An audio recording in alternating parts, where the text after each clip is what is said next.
Greetings. Welcome to heCast, the official He Changed It podcast. I, as always, am your host, Mike Chisholm.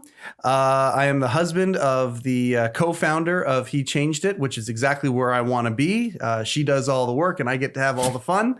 And one of the things that makes this thing so fun is I get to talk to really cool people. Andre Brosseau. You and I have known each other for a couple of years now. Yeah. You're one of my favorite people. And I think part of the reason is you and I have a lot of things in common. We both love business and we both love philanthropy. And in fact, where I first met you was just at various either philanthropy parties or networking events throughout the city. Through charities that we both have supported in the past and things like that. I can remember seeing you at a couple of different Kelowna Now events and things of that nature. But one of the things that we both just love is we love business and we love charity. And I thank you very, very much for being part of heCast today. No, I appreciate it. Actually, this is really, really important, I think, because there's a lot of things happening with men and they don't have any outlets. Yeah. And it's about having an outlet that's sometimes anonymous, sometimes confidential, because we're all proud guys, right? That very we're much proud so. Guys. So yeah, the first time we met, I think I was making fun of you in your Nike sneakers, which you have probably one of the best collections of anybody I've ever seen. Those Air Jordans are amazing. So I think I'd always go check out, hey, what shoe you wearing today? Every time I walk in a room and you see me, the first thing you do is you look down at the feet. And I get a kick out of that. Of course I do. I really... Now you moved to Kelowna, and the cool thing that I appreciate about you just off the hop is that you moved here. You're a business owner, and I want to talk a little bit about that. Self-made, with a team around you, of course. Oh, but, absolutely. But multi-provinces in Canada here, multi-cities. You've got a digital solutions business that we can kind of go down that path a little bit. I want to ask how long it's taken you to build the mini empire that you and your team have built. But yeah, you would. You moved to Kelowna, and one of the things that made me instantly like you was you talked about how important it is from a business standpoint to support the community around you, that it's the community around you that allows your business to thrive. Therefore, it's extremely important. You and your wife have the philosophy that giving back to your local community is really, really important. I think that many businesses miss that mark or don't necessarily take that note. That's something that's extremely important to you. Was it always important as you started? Yeah, it's always been important to me is give back, because you have to remember where your roots come from. Sure. And people give you breaks sometimes, and it's important to give back. I always say it's important to give back to the communities that support you. Yes. Because right now we're in a day where it's the big box stores, the Amazons, and what do they do to give back? Very little. Under these times, I can understand where some of that stuff is going, but I've always been involved. And I moved here in 2013 from Alberta. Sold my business there to simplify my life. And it was around, health issues with my wife, which you and I have talked about that in the past. Absolutely. And it's turned out to be fantastic. So that's why I sort of sold. My mission wasn't done yet, but sometimes life throws you curveballs and you need to learn how to deal with them. But the first thing we did is when we moved here, I got involved with, I didn't know, sort of where to start. Sure. So, through some lawyers I'd met, they said, Andre, you should get involved with KGH, which was one of the foundations. The hospital, with local the hospital here. foundation. Absolutely. Because you know what? We're all going to be sick, right? So that's a natural one we can sort of gravitate to. We all have those things which are certainties in our life. Taxes, death, and illness. We're not avoiding them. So I've always been involved with, typically the Hospice Society, the hospital foundations, because they're very universal. Absolutely. And as my life has changed, so my philosophy is about, in charities or nonprofits I don't want to be involved with, based upon personal experiences. Yes. So first thing I did is we went to a big event, and I think it was at the hangar. Yeah, it was at the hangar out at the airport. Yep. And of course, I was from Alberta, and I was always used to dealing with oil guys. Well, you go to a charity event and you see there's auctions and hands are going up, and it's getting ridiculous money. And I'll get in another story about getting in trouble with my wife about buying cows and horses, but that was a whole other story. So anyhow, they had this guy named Jean-Francois who they brought in. He's a Dutch guy, and he was doing. He's from Vegas, but they brought him in to do art painting. And you've probably been in my office to see this. He throws paint at the wall and he smears it with his hands, and all of a sudden he turns it around and boom, there's a beautiful painting. So at the end, this is for entertainment. At the end, they auction these off. Sure. So me being the smart guy that I am, and maybe wine was helping me, I figured, you know what, we got to raise some money. So Yeah. I'm putting my hand up, and it's getting pretty expensive. Like, you know what? The other guy's acting pretty fast. And usually from my auction experience, the guy's acting fast. He wants it. So I'm like, oh, one more time. I go one more time. And then I got stuck with this thing. But, and yeah, so of course I got actually quite well known that night for probably paying a ridiculous amount for a painting that probably shouldn't even sold for close to that. But it adores the Innovate wall now. I built a thing around it, and it's a beautiful John Lennon hand painting with beautiful colors.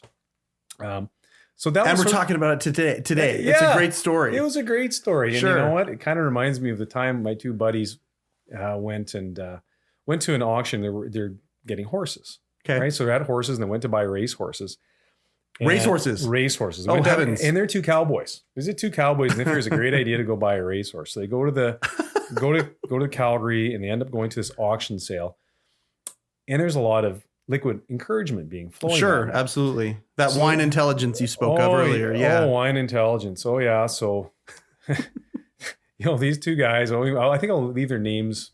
It'll be nameless. Okay. The next morning. Anonymous. Anonymity is important with he changed it. So that makes sense. We'll keep their names out of it. So we'll kind of keep that out of it. So anyhow, Vic wakes up the next morning and pulls out of his pocket.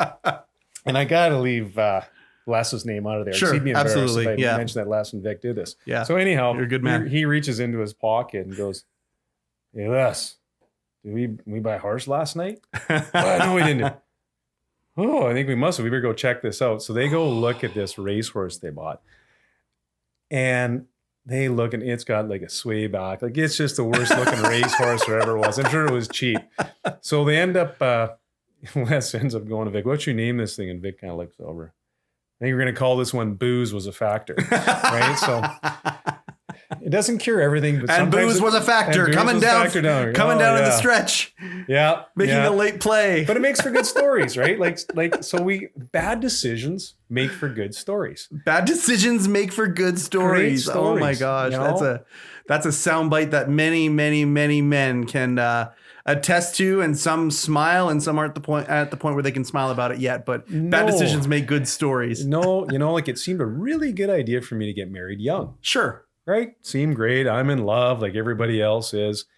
And you know what? It maybe wasn't the best decision to make at the time. Because, when you're young, you think you got everything going. You got the tiger by the tail. You're in love, blah, blah, blah. But you haven't really matured yet.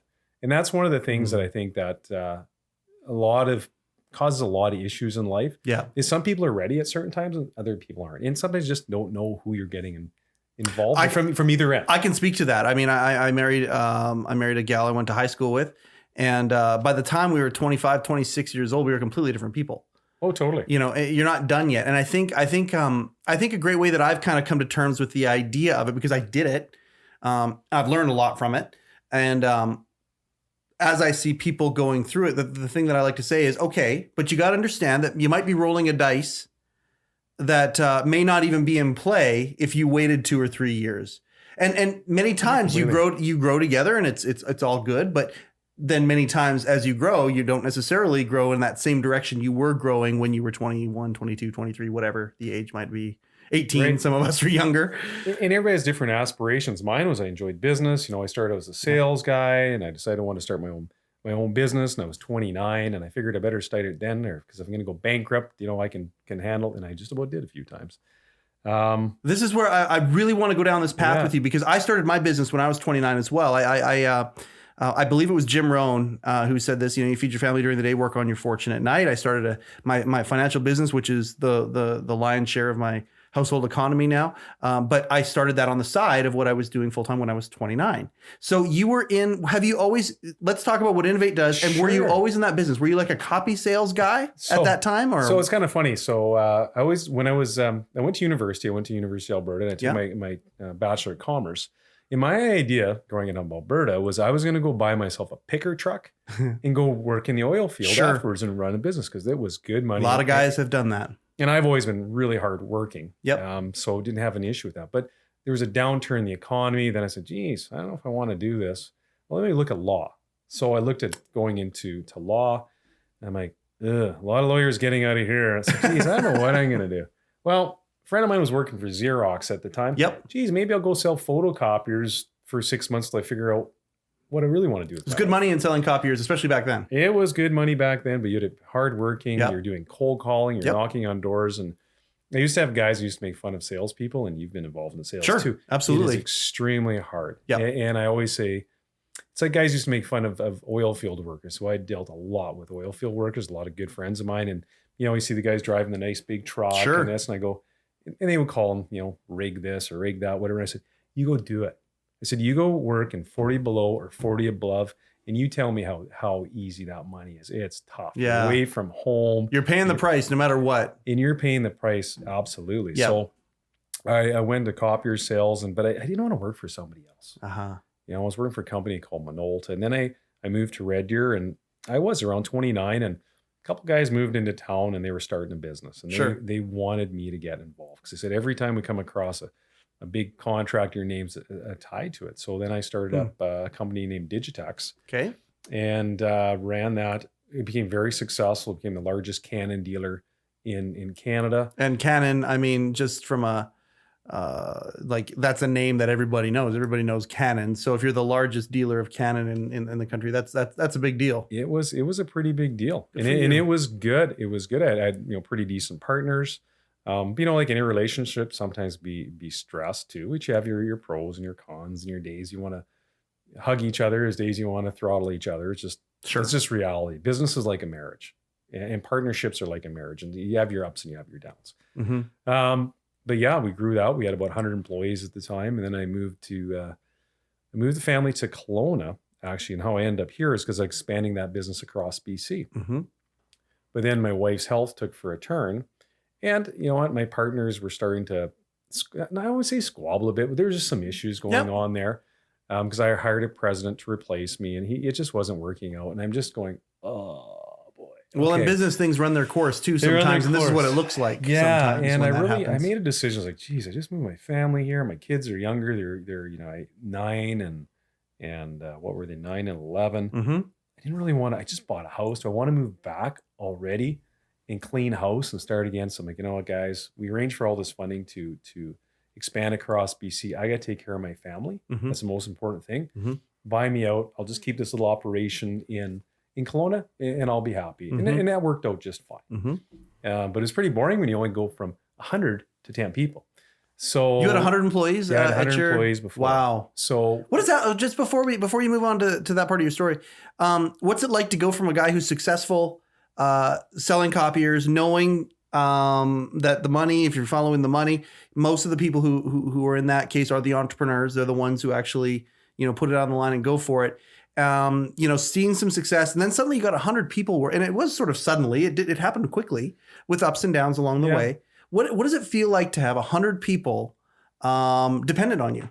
Oh, it's stressful.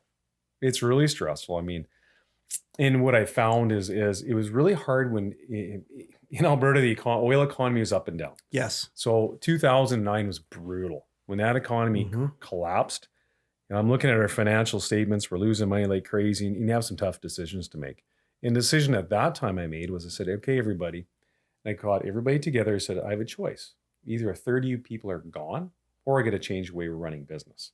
So we just reduced hours by everybody, and it took 6 months. And eventually the economy turned around. We went back to breaking even. And having everybody still there, you were in a position to accelerate back to where you were before because you didn't have to we make the accelerated back. Yeah. But, it's been a lot different since 2013 when things have really changed there. Sure. It just never has come back. And that's been very stressful on a lot of people, Mm-hmm. especially a lot of the working men. That's been really hard on them. We came to the Okanagan. It's a more stable economy. It doesn't have these spikes. It doesn't have these valleys. It kind of just piddles along. I don't mean piddle, that's a wrong word. It just percolates along. It just doesn't go bang. And then, and everything moves slower here. Yes. But yeah, I moved here. I am down to 10 employees, and I know it's probably about 6 months in, Katia looks at me. She goes, "You're getting bored, aren't you?" I'm like, "Uh-huh." She goes, "Go again and build it. You just want to." I'm like, "All right." So yeah, we end up buying a business in Victoria with my partner Brent Cartier, and that went well. There was the largest sharp dealer on the island. So now you're called Innovate. Innovate everywhere. With a V and an 8 and a number 8. That's INNOV, the number 8. It's cool though. Yeah, Innovate Digital Solutions. which in hindsight, I should have called it Innovate Business Solutions, because everyone goes, what's digital solutions? What are you, art studio or something? And I'm like, yeah. But if you ever abbreviated it, I didn't want to have anybody call us Innovate BS. Yeah. You know, DS sounded How about better. DBS, Digital Business Solutions? Digital Business Solutions? DBS. I don't know. All right, I'll give you $100 if you come up with a great slogan. Yeah, we'll there put we it go. out there. Go put my marketing hat back on. That's where I got my. That's where I. So did you cut take my your teeth marketing as well. degree? No, I didn't. I ended up working. Yeah, that's right. Ended up working for a Fortune 100 company. They helped me. They put me in their marketing program, and I learned everything about their system, which taught me a lot of stuff. But going out on my own, I learned a lot of the other stuff. And so it was very, very cool to have a job where you're working for a company. But at the end of the day, it's that, in my opinion, you buy that the idea that what you want to do is get a good job with good benefits, ride the thing out, go get a mortgage, go do all these things. But in my hindsight now, I look back and go, okay, but that's if I want to be middle class. If you want something more than that, you have to do more than that. Right. And this is again where you and I match up very, very well. So let's go back to so things are going well. You're doing it again. You've got multiple outlets again, and that's happening. You talk about Katia, but in that time, and this is where I think that we as men, we either suck at or we excel at understanding that sometimes we go through the same things as each other, and sometimes the realization, going from the suck to excelling, the realization is an important thing. And I think you talked earlier about getting married early. Well, and now you're talking about Katia now. So clearly there's been life progression in the background of business progression. You went through a hard divorce, and there were kids involved, and some of these really hard things that guys go through. And if you're open to talking about it, I think our audience would really benefit hearing that maybe they or someone they know isn't the only one that goes through this stuff. And I know you've gone through some stuff. So whatever you're kind of comfortable talking about, how old were you when your first relationship cratered, and where were the kids at that point? Let me think. I think I was 28 or 29. Okay. So I got married at 20, just turned 23. Okay. Yeah. And it was great. My first year of marriage was probably one of the best years of my life. Yep. It was absolutely incredible. Yeah. And we had my son. It was actually 11 months after we got married. Okay. He was like, that's a little bit fast. Kind of was a little bit unplanned, but you know what? Hey, that happens. The result of a great year. A result of a great year. No, it was awesome. There's a lot of really positive things that happened. But I think after that, some of the things in her life changed too. Just as far as I think maybe suffered some postpartum. There's some anger issues, which I'm a really cheery guy. But she had so many great things going. But eventually it just wasn't working out. Right. And we had 2 kids. They were 5 and 2.5. So they're little. We were just in the process of building a house. And I'm just like, I know we're not going to be together when we're 80. What am I doing? If I'm going to rebuild my life, I just know it wasn't right. And it's challenging. And you talk to many men who run through these huge challenges when it comes to a relationship breakup. And then who do they talk to? Who's your outlet? How can you, because some people are embarrassed. As I get older, I don't really care as much anymore. I find that too. Yeah. Right. But back then, like, whatever. But you're 30-year-old. Yeah. You're proud. You're doing this. Who are you going to go talk to? Yeah. Right. How are you going to get that out? And, a lot of people go, am I the only person ever been through this? No. I mean, I got caught in just a nightmare of, it was so hard to see my kids. They were 4 hours away. And she got some very poor legal advice because I think a lawyer was trying to take advantage of her. And that's one thing that's unfortunate is there are some unscrupulous lawyers that will take advantage of either a man or a woman in a vulnerable position. And they'll play on their emotion to make money. And that drives me crackers. And that's not it drives me crackers. I love that. Like that's me these weeks. Such crackers. A good old boy. Yeah. And it's not necessarily just lawyers, but I mean, I hear where you're coming from, but professionals or family members or whatever, they'll put in their 2 cents. And that really can sway people's decisions about some major things as to what major decisions that they make as to how to proceed. Yeah. And I just I feel so bad for people who have people in their ear directing them down destructive paths. And it sounds like that was something that was happening with. And a lot of guys are very reasonable. right? Like I remember just as an existence, I looked at, here's our assets, here's a balance sheet, here's how much Sure. we have, here's how much we owe. Right. Just take half. I'll get you half, no problem. You came to the table with that attitude. Absolutely. Take half of everything. I think a lot of guys have it in their head that if there's a breakup, half is going. It's going 50-50. And they make that same choice as they say, Yeah. okay, you know what? Let's be as fair as we possibly can with the intention of that. Yeah. And saying, let's just do that 50-50. And it doesn't get met with the same enthusiasm I wouldn't logic. call it enthusiasm. There might be a different word for Sure. that. But because my point was, hey, let's put the money towards the kids, towards you. Because I said, if you're going to take this into a lawyer, you're going to chew up all that money. And what's unfortunate is that the amount, when it all said and done, that was, she got, and rightly so, she should have got that amount, was exactly what I said it was. But her legal bill probably took that and probably 50% more. Oh. So that just made me feel bad. And sometimes, but it's sometimes hard to separate, your head from your heart, right? So if somebody's angry, how do you deal with that? Because you stop, unfortunately, she probably wasn't thinking, I don't say logically, but she was hurt, right? Because Yeah. she still loved me, still want to go through, but I didn't want to be in that relationship anymore. And it's just because not that she was a bad person or a horrible person. No. But it just wasn't right. For me, it wasn't right. And there's things I couldn't appreciate. Mm. And now she's, married a different guy. It's all good. And I mean, that's wonderful. And sometimes those things happen. But what can happen is when you start in those relationships, there becomes anger involved. Mhm. It can really affect your kids. And then it can affect your relationship with your kids. And it's really hard for men to go, who do I talk to? And you're going, geez, my daughter doesn't want to talk to me anymore. I'm being called all these horrible things. And, how do you relate those experiences? I mean, I had experiences, and I'll share them with you. It's pretty horrible where, I mean, this is kind of back in the day. This is going to be 20 years ago where it wasn't emails, it was faxes. And, and it's really unfortunate when I got stuff sent to me. I'll never forget this one fax. And I relayed this to you some time ago as well. And in that fax that came to me, I remember that quote exactly. She put in there, I will do everything in my power to ensure you're a faint memory in the children's mind. Oh. And you're just going, ugh. Oh, that is really? That's right in the heart right there. Isn't it? Right in the heart. The typical things like, oh, all I ever see you as is a sperm donor to them. And just toxic kind of stuff. And the unfortunate thing is when that toxicity is being written, it's also being, and I found it was also being said within the house. So To the kids themselves. Right? So as grown-ups, we have to separate.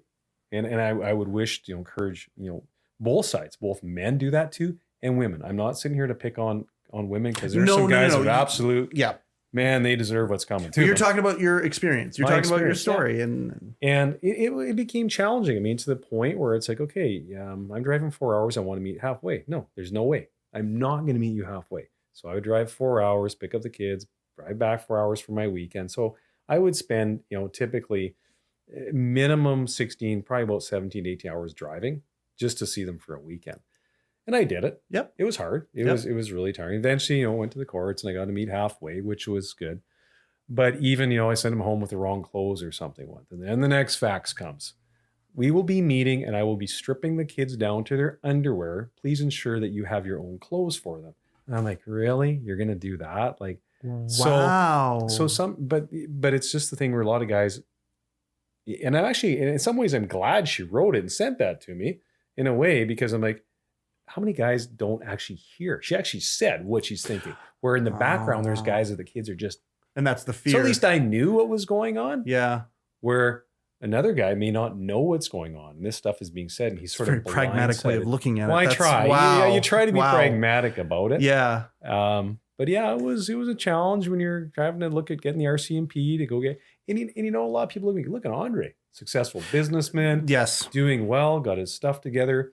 I'll speak at events, but I've been through some real hard times, like both emotionally, mentally, from a business perspective as well, which also adds the pressure. If you've got business problems going along with these family problems, God, that's just, That's crushing It can be and brutal. claustrophobic and Oh, it can be. I remember when I like just sharing stories, and I was speaking at a breakfast dinner or breakfast event. Oh, geez, maybe it's 3-4 months. Well, I guess before we got kind of locked up here, this COVID. So it must have been in January, and I was sort of telling my story. One of the stories I was relating, so they look at you and see how successful a business, or they think you are. But the amount of stress on us is tremendous at all the time. I mean, it can be unbearable sometimes, where you're not sleeping at night, or you wake up worrying about things.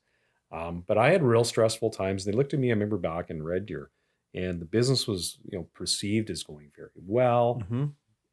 All my suppliers were being paid, all the employees were being paid, but I was the last guy in line, and I was near bankruptcy. I'm using the Visa card to pay the MasterCard. You're stripping all your RSPs out. Yep. And you look like this great guy. And I was baling my friend Rick. I was baling hay at night because we lived in an acreage. And I was baling hay after work at $8 an hour.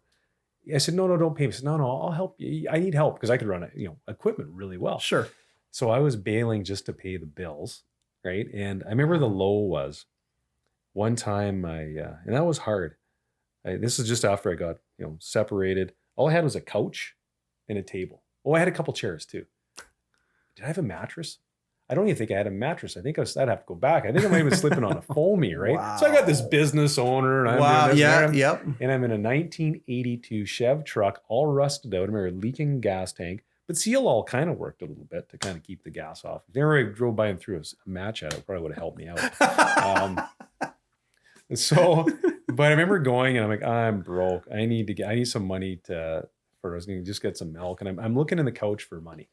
Wow. Because I'm going, I have nothing. Maybe I can find $5 in the. So there's this low point you're talking about. You're I just was like, checking the couch cushions for money. But so just waiting on some receivables to come in, which came in the next couple of days, and it was good. It was just an absolute stress case. Okay, and I love. I'm gonna stop you there on that because you say okay, and it came in a couple of days and everything was fine.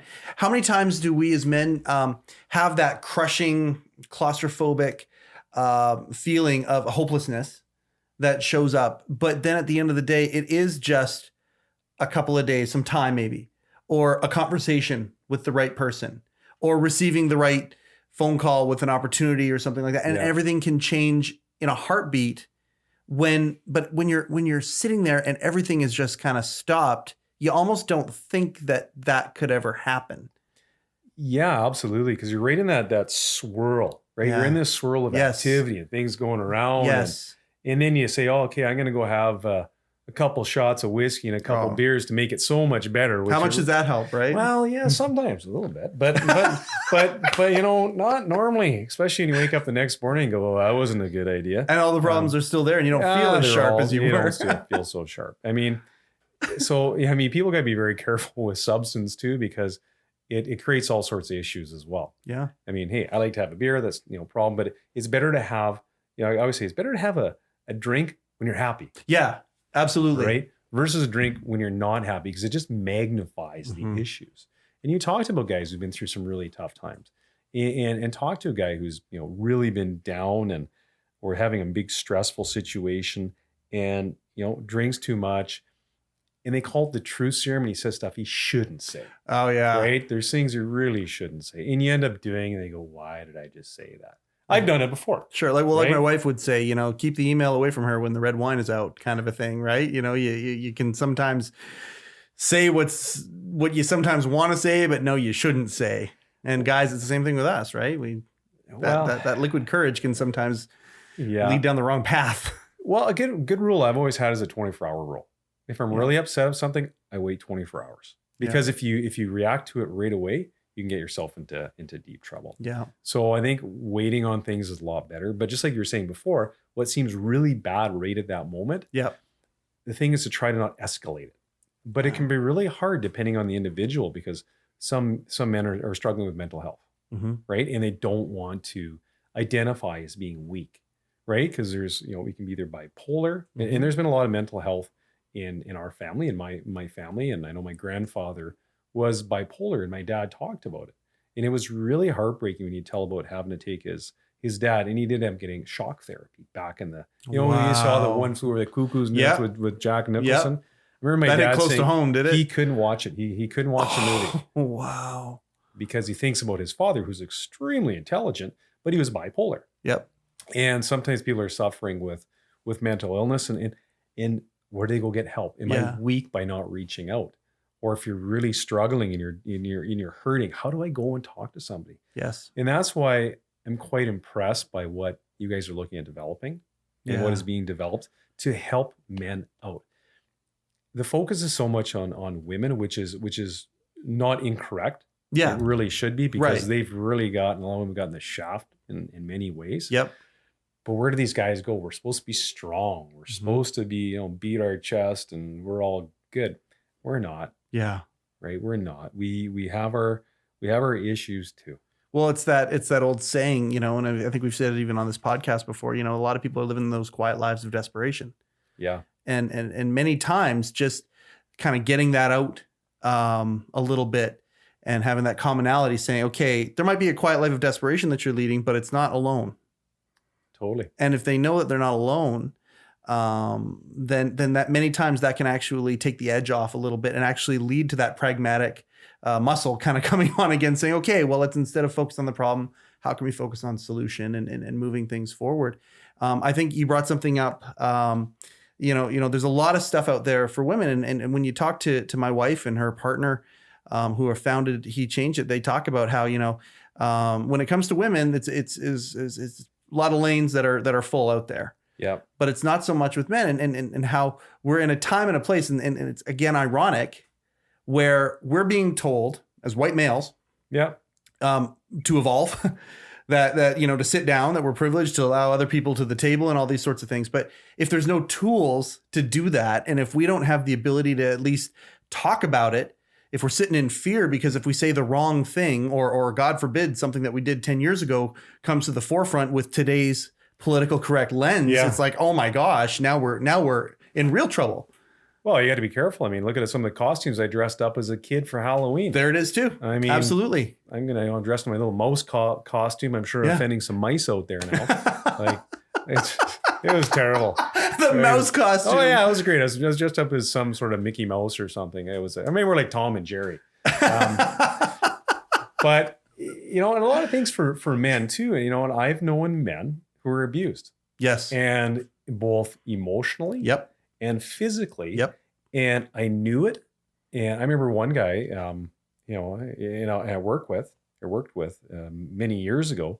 He showed up with a black eye. Mm-hmm. And I'm like, what the heck happened there? Oh, no. Well, it wasn't until a few years later when they went through, a breakup that this started coming like, why didn't you say so? Well, yes. How am I supposed to say? Like, I got him sort of one-on-one. Well, we'd almost make it a joke. I'd love to see where he is today and see how his life has changed. But there is nowhere for that individual to go talk to. Oh gosh, especially like every second that passes, I think it gets easier. But if you go back a bunch of seconds, like you go back 20 years, and a buddy of mine shows up with a black eye, it's like, oh, hey, did your wife hit you? Yeah. Or did your kid hit you? Like that might just be something that we say to each other, right? Because we can be assholes to each other. We just do that. Yeah. That's what guys do. Yeah. We bug each other. But at the end of the day, we might be actually making light of something that is horrifically going on in the background. And many times us as guys have been given the advice or the mandate or the example to man up. Yeah. Be tough, and just deal with it. It's not a big thing. Don't cry. Yeah. Right. And that evolution of deprogramming these things, there's a process involved, and that's where he wants to be. Talking to you, Andre, I really appreciate you being as vulnerable as you have been. I think that a lot of people have a hard time being vulnerable until they see somebody, Yeah, sometimes it's hard to be the first guy to jump up and run into the frozen lake. Yep. But you do it and you're fine. And then other people can see that example and run in there with you or do something like that with you. And I appreciate you talking about this. I know that we have hit the tip of the iceberg when it comes to your life experience on things. Oh, yeah. And you love to tell stories and I love hearing them. And that's part of our rapport is that we can just kind of go back and forth so easy and be vulnerable that way. Would you be willing to come back on heCast again and talk about some other stuff? Oh, I'd love to, because I got all sorts of stories. Right Oh, now, man. I don't know about running into the lake, frozen lake. I don't know if I like That's that. That's more my That's story. I'm that more guy. your story. Forget Okay. it. I'm a little bit forget that. It might get a little too cold in there. Yeah. right? Oh, yeah. No. I know what it's like to have everything just kind of swallow back up into the body there. But no. You diminish your bravery. You really, really are. You've put it out on the line in so many different ways throughout your life. It has paid off. You've got a beautiful family. You've got a business that's doing its thing, and now you're on to bigger challenges with that. And you don't forget about what you where you came from, but you also don't forget what you've gone through. And I think that success leaves clues. Yeah. And not just business success, but in all the areas that leaves clues. And I love that you are so willing to lead those clues for people. So thank you for that. Oh, absolutely. Anytime I'd like to come back, if there's anything to do, because for me, it's about helping others. And the big thing that drives me in business now is to be able to give back. And giving back with a check is one thing, but giving back through emotional support and people looking and learning your story is another. Yes. And I think that is a huge portion, which people are just I'll just write a check and it'll go away. Yeah. That doesn't change anything. No. And if somebody could listen to a story I have and goes, oh my goodness, I've been through that too. Mm-hmm. Wow. Okay. He's done okay for himself. Yeah, but it hasn't always been easy. It hasn't been easy a lot of times. And there's still those days, Mm-hmm. where you wake up and you're, oh, this isn't going right. Or, you can be upset with your spouse over something and it still worries you. That's life. Yes. And you'll get over it. You know what? Some, men are in a loving relationship, but they're having a real difficult time right now. Or they've gone through a hard breakup and they just need some advice, or they just need an outlet. And that's why I think it's wonderful what you guys are up to and what you're doing, and what's this podcast is great. And I think there'll be other, if I can encourage others to come and be part of this, I absolutely would. Oh, thanks, man. And if we can, create open dialogue, it's going to make such a difference for a lot of people, because mental health, it's always been seen as, this stigma, the crazy person, blah, blah. Mm-hmm. It's not. And there's many reasons around it. Mm-hmm. It can be chemical imbalances. Mm-hmm. It can be concussions that have been a result with a lot of sports have caused serious issues with that. And there's just a lot of things that men want to talk about and I think if they can do it in a more confidential way, maybe allow them to open up more. Yeah. Well, and that's part of what we're doing here as well. And for the men out there right now who are seeing this, and you are in that confidential place, it does feel good to be able to get to a place of vulnerability, but at your own time. And until then, what we're going to do is keep on providing examples, resources, and as many opportunities as we can to help you get to that place. Andre, thank you so much, buddy. I'd shake your hand, but we are still kind of in that COVID place, so we're not going to do it. But the affection I have for you, the gratefulness, and I cannot wait till we do this again. I love hanging with you both when cameras are on and when they're not. So excellent. Thanks, Andre. I really appreciate you. Yeah. Andre, Innovate Digital Solutions. Innovate with the number 8 because he's clever like that, and just a really, really good friend and a great guy. So for heCast, the official He Changed It podcast, that's Andre. I'm Mike. Thanks very much, and we will see you next time.